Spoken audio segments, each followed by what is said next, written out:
Hello दोस्तों, स्वागत है आपका एक बार फिर से। आपके डिमांड पर किन्हीं ने डिमांड करके इस फॉर्मेट्स को भरने के बारे में प्रादेशिक निर्वाचन क्षेत्र संख्या और निर्वाचन क्षेत्र संख्या क्या होता है इसके बारे में भर करके एक वीडियो बनाने के लिए कहा था। उनकी डिमांड को मैंने पूरा करने के लिए, उनकी जानकारी के लिए मैंने ये वीडियो बनाया है। उम्मीद है उनके अलावा दूसरे लोग भी देख कर इससे फ़ायदा उठाएंगे। बार बार मेरा उम्मीद आपसे आग्रह होता है, अगर वीडियो आपको अच्छा लगता है, लाभकारी होता है तो कृपया इतना तो हमारा अधिकार बनता है कि आप जो है कि लाइक और सब्सक्राइब ज़रूर करें और कमेंट भी अच्छा करें और दूसरे को शेयर भी करें कि वो भी फ़ायदा उठाएं। तो चलिए जानते हैं इसको भरने के बारे में। ये नीचे आप देख रहे हैं पेपर सील लेखा का हमने फ़ोटो खींच करके यहाँ पे लगाया है। ये इस तरह का बहुत सारे फॉर्मेट्स में ये ऊपर में आपको ऐसा लिखा हुआ मिलेगा, इसको भरना है। तो इसमें कहाँ पर क्या भरा जाएगा ये कन्फ्यूज़न है। इसके लिए मैंने इंटरनेट से एक वोटर लिस्ट आपके लिए डाउनलोड किया और उसमें से उसको मैंने यहाँ पर लगाया है। उसमें हमने ये सिर्फ किया है कि जो उस गांव का पंचायत का नाम दिया हुआ था या उस अंचल का, उस प्रखंड का, उस अनुमंडल का या उस ज़िला का जो नाम दिया हुआ था, मैंने उसे रिमूव कर दिया है। और मैं चूँकि एक ऐसा रहे जो सबके लिए जनरल हो, कुछ खास नाम ना हो, हमने जो है कि अलग से कोडिंग कर दिया है, अलग से एक नाम बैठा दिया है और उसी के आधार पर हम इस फॉर्मेट को भरेंगे। जैसे मैंने पंचायत के नाम में MMM कर दिया है। मान लिया ये जहाँ का वोटर लिस्ट है वहाँ के पंचायत का नाम जो भी है वो MM मान लीजिए। वैसे ही अंचल का नाम और प्रखंड का नाम XXX है और अनुमंडल का नाम YYY और जिला का ZZZ।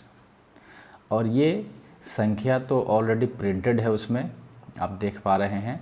प्रादेशिक निर्वाचन क्षेत्र संख्या 6 दिया हुआ है, पंचायत समिति प्रादेशिक निर्वाचन क्षेत्र संख्या 12 दिया हुआ है और ज़िला परिषद प्रादेशिक निर्वाचन क्षेत्र संख्या 14 दिया हुआ है। तो वोटर लिस्ट के पहले पृष्ठ पर आपको ये सब कुछ छपा रहेगा, पंचायत का नाम भी, प्रादेशिक निर्वाचन क्षेत्र संख्या भी, पंचायत समिति प्रादेशिक निर्वाचन क्षेत्र संख्या भी, जिला परिषद निर्वाचन क्षेत्र संख्या भी और अंचल का नाम, प्रखंड का नाम, अनुमंडल का नाम और ज़िला का नाम। अब उसके हेल्प से चलिए हम लोग इसको भरना शुरू करते हैं, समझने का प्रयास करते हैं।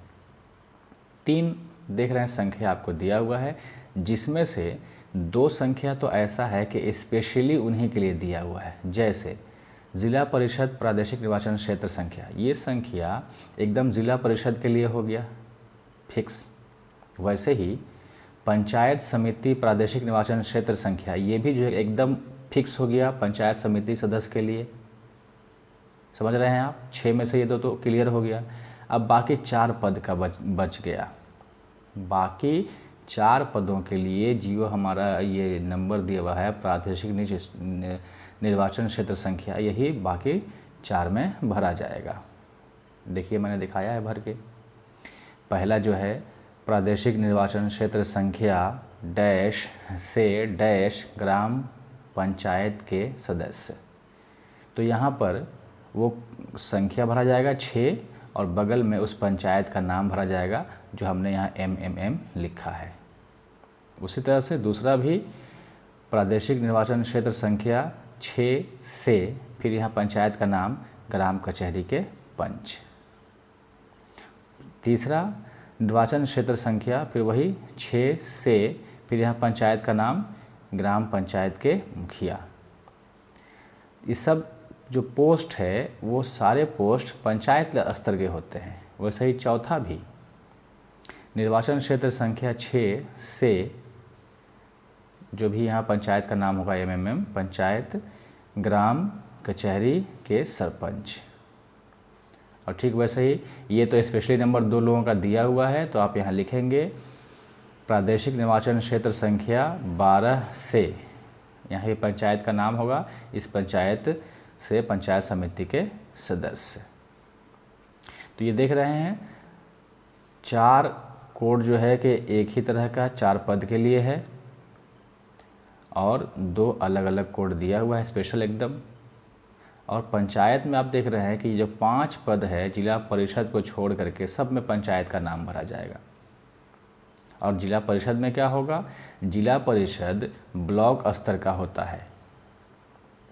अब यहाँ पर एक ब्लॉक में कहीं एक ही जिला परिषद होते हैं, कहीं 2-2 होते हैं, कहीं 4-4 होते हैं।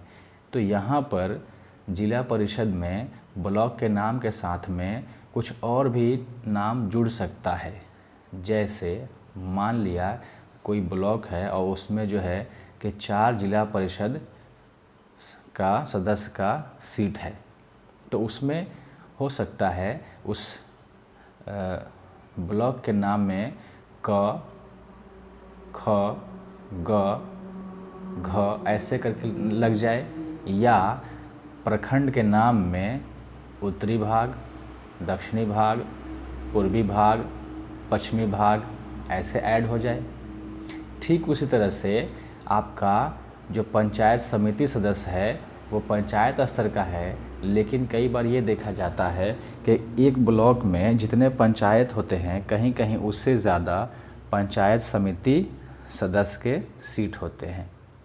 तो यहाँ भी फिर वही होगा, ब्लॉक पंचायत के नाम के साथ में किसी में आपका क या ख, ग या पूर्वी, पश्चिमी, उत्तरी इस तरह से बढ़ सकता है। ये जैसा भी होगा आपको वोटर लिस्ट पर टोटली छपा हुआ मिलेगा, जैसे मैंने आपको यहाँ वोटर लिस्ट का प्रिंट करके दिखाने का कोशिश किया है। तो मुझे उम्मीद है आपको समझ में आया होगा और बिल्कुल आप सही से इसको भर पाएंगे और इससे फ़ायदा उठाएंगे। मेरा सारा वीडियो बस यही उद्देश्य होता है कि हमारे जो भी मतदान कर्मी हैं, हमारे जो भी भाई हैं, उनका काम आसानी से हो जाए, कहीं किसी तरह की परेशानी ना हो, इसलिए मैं ये मेहनत करता हूँ। आपकी डिमांड पे मैंने ये वीडियो बनाया है। आप सबको शेयर करें, सबको ही फ़ायदा उठाएं और मुझे भी कमेंट और लाइक शेयर ज़रूर करें, सब्सक्राइब भी करते रहें। Thank you.